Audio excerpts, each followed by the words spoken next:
Chers amis, bonjour. Philippot a-t-il trahi? Tous ceux qui me connaissent depuis un certain temps savent combien je suis attaché à la vérité et en particulier aux preuves, à la recherche de la vérité, et pour cela, il est très important d'avoir des preuves. Et bien sûr, concernant Philippot, nous savons tous que depuis plus de 2 ans, c'est un homme qui a été très courageux, qui s'est battu pour les libertés, pour nos droits, pour la liberté d'expression et pour tous nos droits.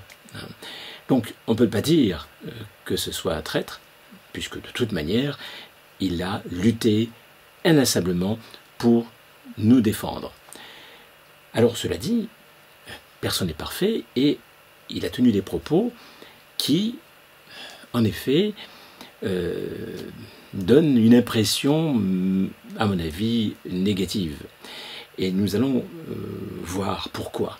Parce que nous allons étudier ça, mais tout d'abord, nous allons l'écouter. Ça dure quelques minutes, et nous allons voir exactement ce qu'il a dit exactement. D'accord ? Et nous allons pouvoir, justement... alors, regardons ça. Je vais l'écouter. Voilà.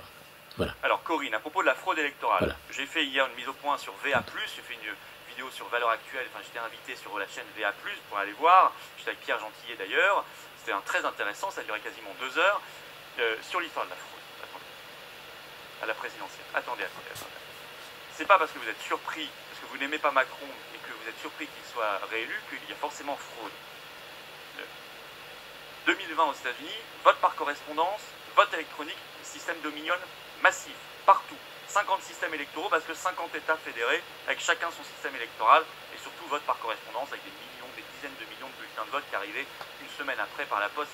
Alors là, si on a ça un jour en France, et moi je me bats mordicus contre le vote par correspondance et le vote électronique en France, là, attention à la fraude. Ça c'est clair et net. Là, ce qui s'est passé là, non, je suis désolé. C'est pas parce qu'il y a eu une erreur de chiffre à un moment sur France 2 que c'est de la fraude. Je vais vous dire pourquoi. On peut démontrer mathématiquement que c'est pas de la fraude. Que malheureusement Macron a gagné. Et je vais vous dire pourquoi je ne laisse pas prospérer. Ce serait facile d'aller dans le sens du poil, de vous caresser dans le sens du poil en disant il y a de la fraude, machin. C'est facile de faire ça. Il y a même des gens qui se font du fric avec ça. Hein? Des avocats, etc. Je suis pas là-dedans, moi. Je vous dis la vérité. Et je vais vous dire comment je le sais que c'est pas vrai qu'il y a eu de la fraude massive. Oh, il y a toujours ici et là. Alors, donc là, il vient de dire quelque chose qui est bien malheureux. Parce qu'il aurait pu se contenter de dire, bon, de par mes connaissances, la fraude, s'il y en a eu, elle ne peut être que minime, pour différentes raisons que je vais vous expliquer. Bon, entre parenthèses, il y a, de toute manière, et ce qu'il aurait dû dire, c'est qu'il y a une fraude, déjà, des 500 signatures, c'est-à-dire qu'il y a des personnes qui n'ont pas pu être candidats, déjà, c'est une fraude, c'est une corruption, c'est vraiment quelque chose, il aurait pu dénoncer cela. Apparemment, il n'a pas dénoncé le fait qu'il n'a pas pu lui-même avoir ces 500 signatures, alors qu'il aurait pu faire comme d'autres personnes qui ont voulu être candidats et qui n'ont pas pu. Et pour des personnes qui étaient pourtant, qui ont réussi 4 ans plus tôt, donc d'avoir leurs 500 signatures. Or là, ils n'ont pas pu les avoir. C'est pour dire, je dirais, la mainmise de cet État totalitaire sur justement les différents élus, donc qui sont en mesure de donner leur signature. Alors, il y a aussi le temps de parole à la télévision. Là, vraiment, on peut dire que c'est du macronisme en permanence, de la propagande en permanence. C'est une fraude. C'est une fraude, ça aussi. Bon, des journalistes partisans, c'est une fraude. Le temps de parole, qui est une fraude, qui est une corruption, qui est une fraude. Et aussi, les journalistes partisans, il aurait pu en parler. Il aurait pu dire aussi, en effet, les machines électroniques, de toute manière, c'est de trop. Et en effet, aux États-Unis, ces machines électroniques ont permis une fraude massive. Bon, ce qui ne peut pas être le cas, puisqu'il y a eu seulement 1 million de votes qui ont été faits à partir des machines électroniques, donc ce n'est pas suffisant pour vraiment Mais il y a tout de même la transparence au niveau ensuite de la collection, le fait de collecter les données. Il devrait y avoir des spécialistes informatiques, des élus qui surveillent ça. Et on devrait même donner même un délai d'une semaine ou deux après les élections pour vérifier tout cela et que tout le monde s'y mette, pour que vraiment qu'on ne puisse pas contester justement le vote. Or, rien de tout cela n'a été fait. Donc, quelque part, il y a fraude, qu'on le veuille ou non, de tout un tas de manières. Hein. Je veux dire que c'est pas, bien sûr, la fraude n'a pas été, ne pouvait pas être aussi importante qu'aux États-Unis, puisque aux États-Unis, ils avaient le vote par correspondance, plus le vote électronique, dont on sait que, alors là, carrément, avec les machines électroniques, c'est facile comme tout d'arriver à modifier donc les résultats. Bon, cela dit, il va expliquer quelque chose un peu plus tard, où il parle donc au moment à 20h, qu'il y a donc une remontée des informations. Mais là, cette remontée des informations, on n'est pas forcément sûr que cette remontée se fasse correctement. Là encore, il faudrait de la transparence, ce qui n'est pas le cas. Bon, en tout cas, il est clair il argumente correctement quand il dit que Marine Le Pen n'aurait pas pu faire mieux, puisque de toute manière, elle a fait mieux qu'en 2017, mais pas suffisamment, bon, puisque de toute manière, même les sondages ne mettaient pas Marine Le Pen. Bon. Et le vote contre le Front National, contre le Rassemblement National, et c'est clair, était massif. Hein. Bon, on a bien vu cela avec Mélenchon qui a donné toutes ses voix donc à Macron. C'est clair et net, ça ne pouvait pas être autrement. Donc, bon, cela dit, il n'était pas nécessaire qu'il salisse les personnes qui ont malgré tout porté plainte. Et quelque part, légitimement, et vraiment, je dirais, c'était la moindre des choses de contester quand même, je dirais, pour toutes les raisons que je viens d'évoquer, le vote. Car en effet, je dirais que c'est pas du tout, non seulement légal, mais c'est pas du tout, je dirais, légitime. Je dirais, le nombre de fraudes de toute nature est très important. Donc, je vais le laisser continuer de toute manière.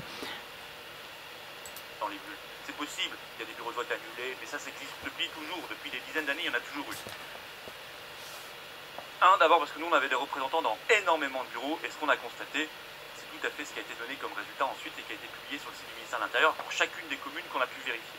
Et c'est quand même des centaines et des centaines, premièrement. Deuxièmement, donc ce serait incroyable que statistiquement on tombe que sur les communes où il n'y a pas de souci. Bon, c'est juste impossible en fait statistiquement. Parce que nous on vérifie tout, on contrôle. C'est un peu technique, mais c'est la démonstration parfaite. À 20h, vous savez, s'affiche à la télévision, à l'écran, les résultats. Ce sont des estimations faites par les instituts de sondage. IFOP, Ipsos, Sofres, ELAB, Odoxa, Harris Interactive, tout ce que vous voulez, vous les connaissez. Ils sont en concurrence, ils sont en concurrence. Ils ne travaillent pas tous ensemble, ils feront même la guerre parce qu'ils veulent tous le meilleur chiffre possible. Bon, je vous le dis, parce que je connais ce milieu. Bon. Eux, ils font leurs estimations sur des bureaux de vote test. Il leur en faut à peu près 150 pour avoir une mini-France, une France électorale miniature qui reconstitue la France électorale des 49 millions d'inscrits, mais sur 150 bureaux seulement. Pour ça, ils ont constitué leur panel de bureaux avant. Moi, comme stagiaire à la Sofres, j'ai fait ce boulot. J'ai constitué un pour les régionales en 2004, si vous voulez tout savoir. Et il m'a demandé de faire ça, c'est passionnant, c'est amusant d'ailleurs. Et j'avais constitué une mini-France électorale. C'est ce qu'on appelle les bureaux de vote test. Dans les bureaux de vote test, ils mettent un enquêteur IFOP, un enquêteur Sofres, etc. qui doit, à chaque fois qu'il y a 100 bulletins de vote qui ont été dépouillés, il doit envoyer un petit code par texto. Enfin, à l'époque c'était comme ça, maintenant c'est peut-être par internet, c'est logique, avec le résultat sur les 100 bulletins de vote, combien de blancs et nuls, et puis combien de Marine Le Pen, combien d'Éric Zemmour, combien d'Emmanuel Macron, combien de Jean-Luc Mélenchon, combien de Nicolas Dupont-Aignan, combien de Jadot, machin, etc., etc. Et au second tour, Marine Le Pen, Emmanuel Macron. Bon, et bulletins blancs et nuls. Et puis, à partir du moment où ça rentre dans des machines, machin, et moi j'ai vu les machines tourner, et quand ça devient statistiquement fiable, qu'on se rapproche vraiment de la France miniature électorale, on a un chiffre qui sort, et le chiffre qui sort, c'est celui qu'ils annoncent à la télévision, qu'ils envoient avant aux journalistes, qu'ils envoient également au service d'information du gouvernement, le SIG, donc qui prévient le Premier ministre, qui prévient le Président de la République, qui prévient les ministres, etc., qui sont prévenus par eux, et qui ils envoient leur liste de clients privilégiés aussi, enfin peu importe. Et ça, ce sont les estimations que vous voyez à 20 heures. Ce ne sont pas des résultats réels, ce sont des résultats réels, mais dans quelques dizaines de bureaux de vote seulement, sur du vrai dépouillement. Et ce chiffre-là, à 20 heures, ils ont donné Marine Le Pen entre 42, 43, voire 41,5, elle a fait à la fin 41,5. Donc s'il y avait de la fraude, après, le chiffre qui serait donné à 20 heures serait par exemple 48%, ou 52% pour Marine Le Pen, puis plus tard, d'un coup, ça serait 41. Vous direz, il y a un problème, ça serait statistiquement impossible. Or, ils ont donné exactement le chiffre. Donc voilà, donc si vous voulez, moi je vous dis attention à ce discours-là. Autant il faut être extrêmement prudent et vigilant et pas naïf, et pas tomber dans le narratif officiel de vous dire Trump, blabla, Biden, formidable, aucun problème. Non, ça, j'adhère pas à ça. Vous le savez, j'ai fait plein de vidéos là-dessus. Autant me dire, Bayrou qui dit on va faire le vote par correspondance, il n'y aura aucune fraude. Non, j'adhère pas à ça non plus. On a supprimé le vote par correspondance en France en 75 pour cause de fraude. Donc je n'adhère pas à ça. Je suis pour le démantèlement de toutes les machines électroniques en France. Il y en a pour 1 400 000 inscrits sur 49 millions, c'est 1 400 000 de trop. Il faut partout du papier. Des bulletins de vote, des urnes, des isoloirs, partout. Mais attention à dire aussi que tout est fraudé partout. Parce que ça veut dire que plus personne ne va voter dans notre camp, uniquement dans notre camp. Les autres, ils vont continuer de voter. Parce que nous, on dira, bah, ça ne sert à rien, de toute façon, c'est truc. Mais c'est idiot. Et ceux qui agitent ce discours, alors qu'ils n'ont pas l'once d'une preuve, même on peut prouver l'inverse, je viens de vous le faire, sont irresponsables. Je le dis clairement. Ils savent en plus qu'eux, ils savent qu'ils mentent. Ils vous mentent. Ils jouent sur du buzz, parce qu'ils veulent faire des retweets, parce qu'ils veulent faire des vues, parce qu'ils veulent faire de l'argent, pour certains. C'est pas bien de faire ça. Faites-moi confiance, moi je vous dis la vérité. Voilà. Mais je dois vous dire la vérité dans tous les cas de figure. Oui, malheureusement, Macron, il a gagné. D'ailleurs, il a mal gagné, parce qu'en nombre d'inscrits, c'est le deuxième pire score de la 5ème République, juste devant 69 Pompidou. Et c'est très spécial, parce que c'était De Gaulle qui avait démissionné en 69 suite au référendum perdu, et donc il y avait une élection organisée très rapidement, comme le prévoit la Constitution, et je crois le PCF qui appelait à l'abstention à l'époque, qui était très puissant à l'époque. Le PCF faisait 25% des voix. Donc, c'est tout à fait particulier. Mais sinon, à part cela, il a été très mal élu. Mais il a été élu quand même. Et Marine Le Pen a fait 41,5. C'est le score qu'elle devait faire en 2017 selon les sondages, juste avant le débat catastrophique de 2017, où elle a fini à 34% parce qu'elle a perdu 7 points à cause de ce débat. Mais dans les sondages, elle était entre 40 et 42 avant, et elle a fait 34. J'arrête, bien sûr. Bon. Alors, donc, ce qu'il faut voir là-dedans, c'est que, bien sûr, ces explications sont tout à fait fondées. Hein, et d'ailleurs, quand on regarde donc, les groupes donc, au premier tour, hein, on se rend compte que par le jeu des voix qui sont reportées sur Macron, c'est évident que, bon, ben, en effet, je dirais, on ne peut pas dire qu'il y ait eu vraiment fraude, c'est clair, à ce niveau-là. Mais par contre, on peut dire que sur le plan donc, de ce que j'ai dit précédemment, c'est-à-dire donc les 500 signatures, le temps de parole, la propagande, bon, c'est clair que, en effet, bon, il y avait de quoi, en effet, porter plainte de toute manière pour fraude, mais pas spécialement parce que il y aurait eu donc une fraude comme aux États-Unis, mais simplement parce que, en effet, je dirais que il y a une manipulation, donc, je dirais, du vote par l'intermédiaire de la propagande, une manipulation pure et simple, donc à tous les niveaux, par les médias, les journalistes qui sont d'une complaisance incroyable vis-à-vis donc de Macron. Donc voilà le vrai problème. Et bon, que certaines personnes aient porté plainte. Bon, ben, déjà, ils auraient dû porter plainte déjà pour les 500 signatures. C'est pas normal. Hein, ils auraient dû, voilà. Et il ne faut pas non plus. Là, je crois que là où il a peut-être quelque part, pour moi, il a dérapé parce qu'il n'était pas obligé de taper sur les personnes qui ont porté plainte pour fraude.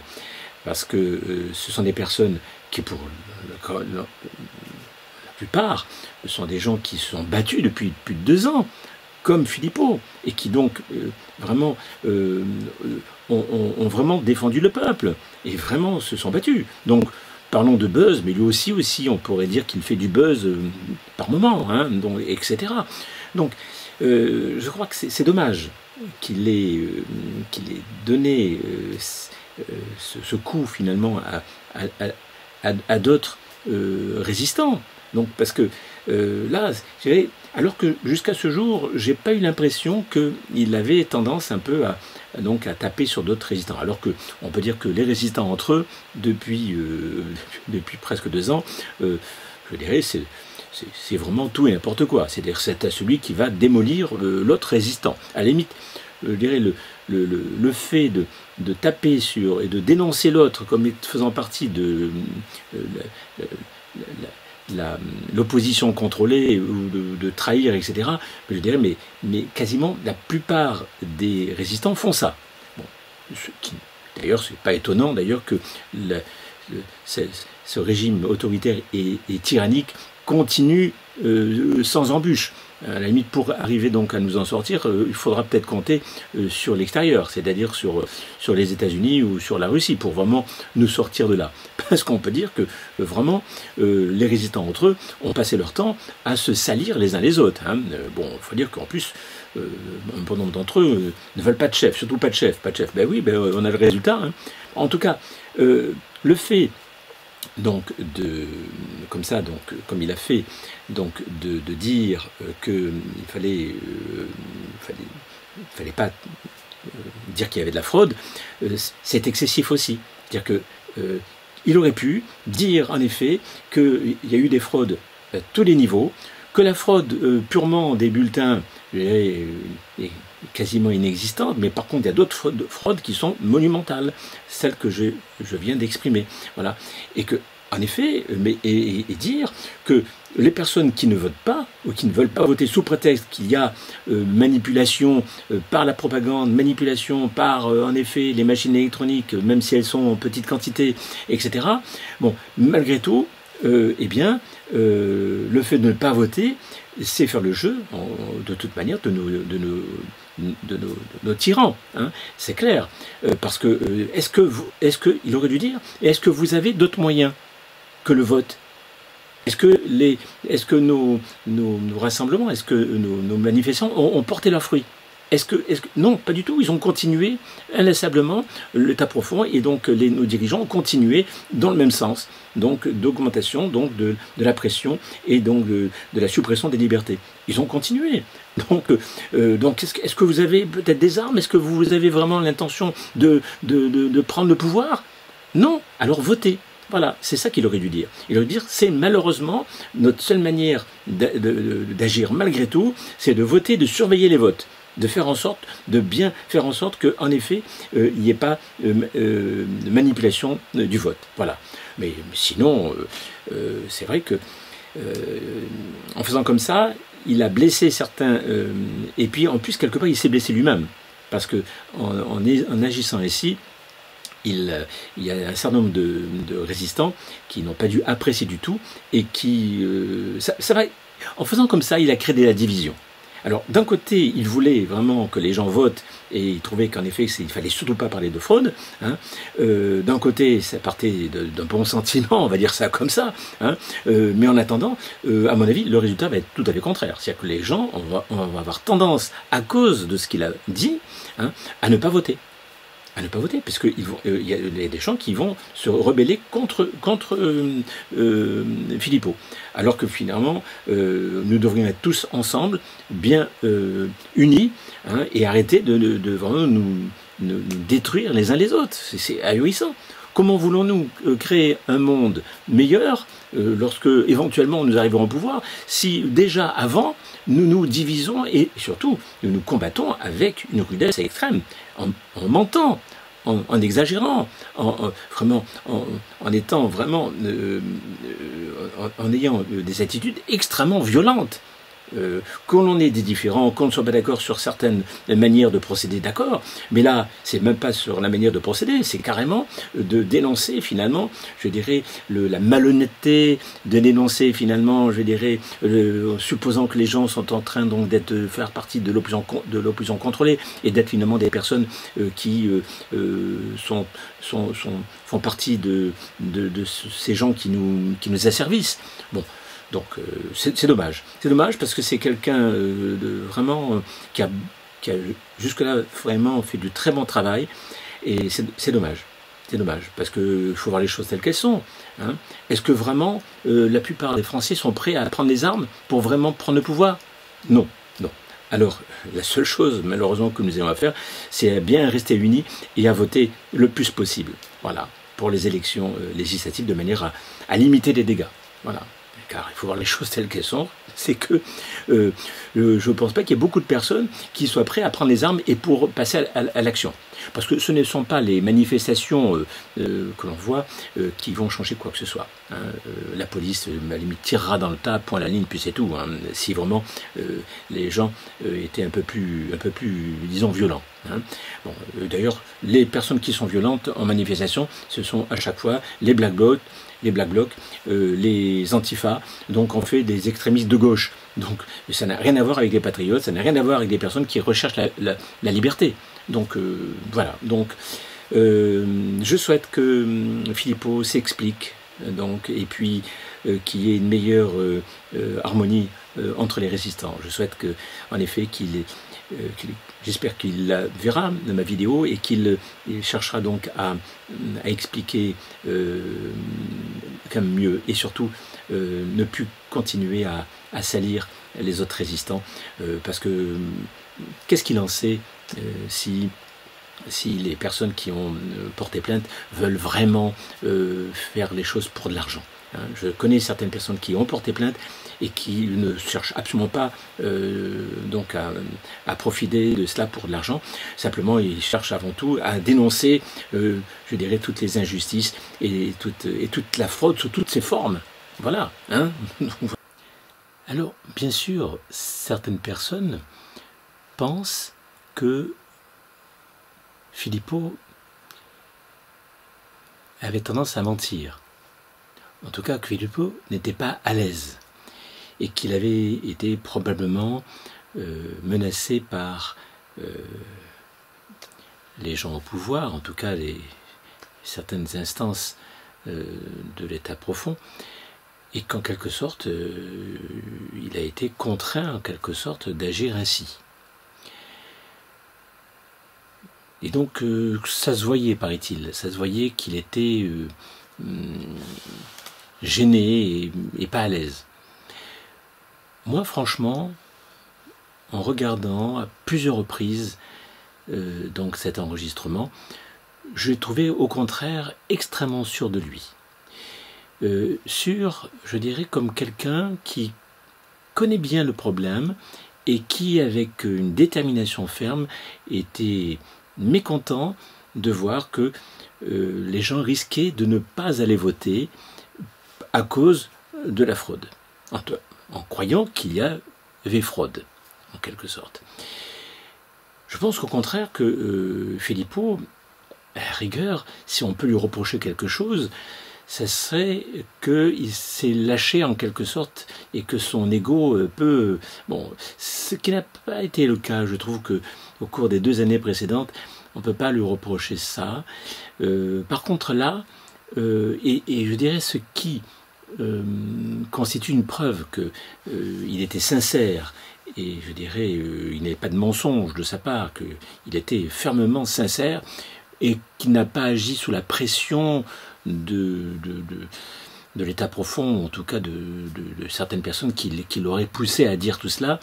Non, non, je pense que il était tout à fait à l'aise, déterminé, et ce qui le prouve qu'il était déterminé et qu'il n'a pas été poussé de l'extérieur en quelque sorte, hein, c'est que il s'est permis de donner un bon coup de griffe à certaines personnes, certains résistants qui justement portaient plainte pour fraude, en en disant que ces personnes-là voulaient faire du buzz ou en tout cas gagner de l'argent, en quelque sorte.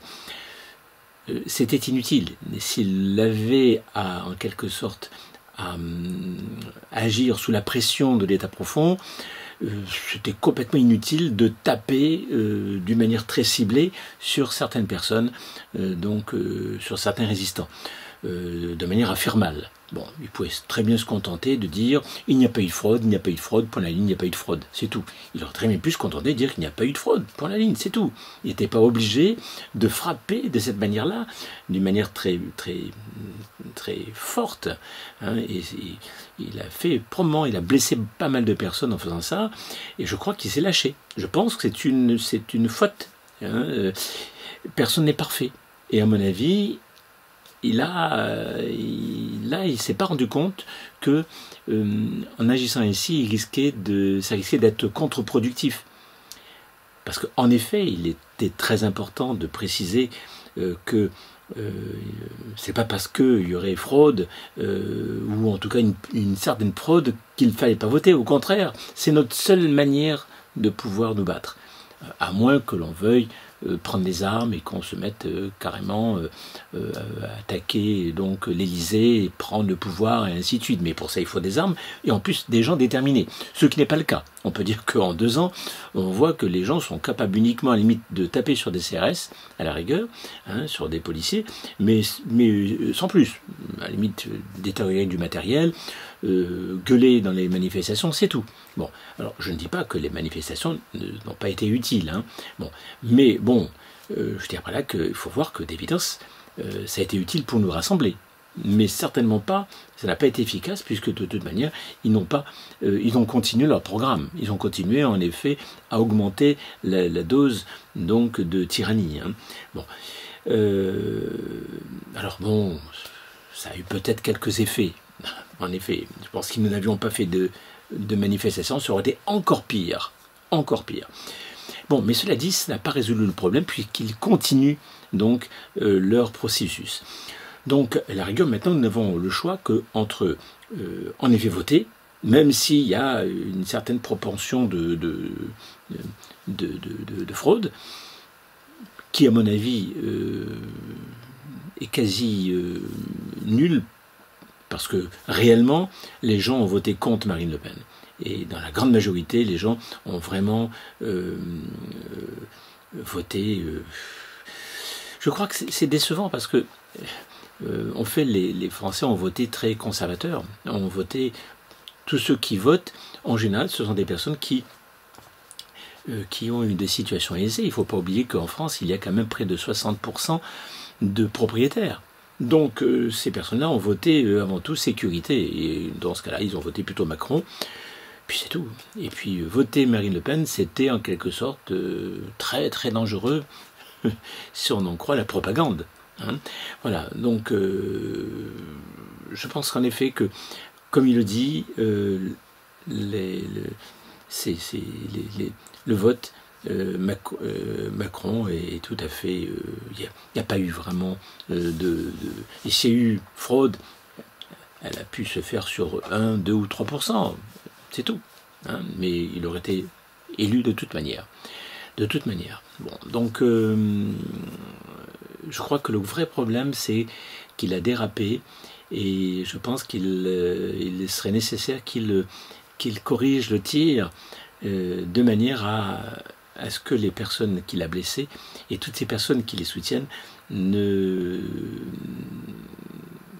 lui en veuillent pas.